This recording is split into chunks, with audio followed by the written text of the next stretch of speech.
বিচার এখন পর্যন্ত হলো না। এগুলো শুধু আমরা না, আপনাদেরও রুখে দাঁড়াতে হবে।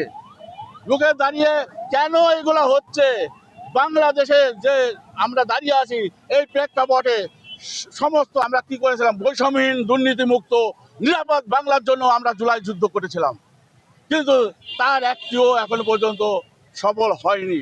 কারণ ভারত এর মূল কারণ।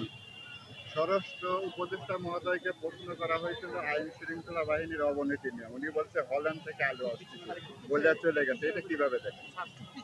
এটা হলো পিঠ বাঁচানোর জন্য সাংবাদিকদের কাছ থেকে দ্রুত সরে যাওয়ার জন্য তারা যা খুশি তাই বলে যাচ্ছে, বলে পিঠ বাজাচ্ছে। কোনোভাবে নির্বাচনটা যেন তেনভাবে দিতে পারলে তারা চলে যাবে। কিন্তু তাদের স্পষ্ট করে বলি, নির্বাচন দাও বা না দাও, তোমাদের প্রতিটি কর্মকাণ্ডের জবাব দিতে হবে, ব্যর্থতারও জবাব দিতে হবে।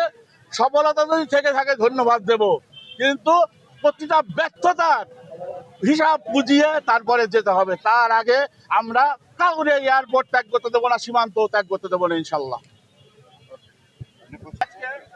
দেশপ্রেমিক জুলাই যোদ্ধা ওসমান হাদিকে জীবন রক্ষা করার জন্য যত রকমের প্রচেষ্টা আছে সরকারের কাছে বলবো সেটা করার জন্য।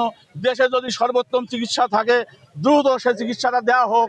যদি আরও প্রয়োজন হয় বাইরে নেওয়ার, যে দেশে নেওয়ার প্রয়োজন হবে, তার জীবনটা আগে রক্ষা করা হোক।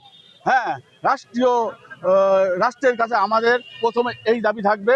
এবং একই সাথে আমরা বলেছিলাম 24 ঘন্টার মধ্যে আসামিকে গ্রেপ্তার করতে। এটা প্রশাসনও তার সাথে একমত হয়েছিল, সম্মত হয়েছিল, কিন্তু এখনো পর্যন্ত তারা গ্রেপ্তার করেনি। যদি গ্রেপ্তার না করা হয় তাহলে এর বিরুদ্ধে আমরা ইনশাল্লাহ দুর্বার আন্দোলন গড়ে তুলব।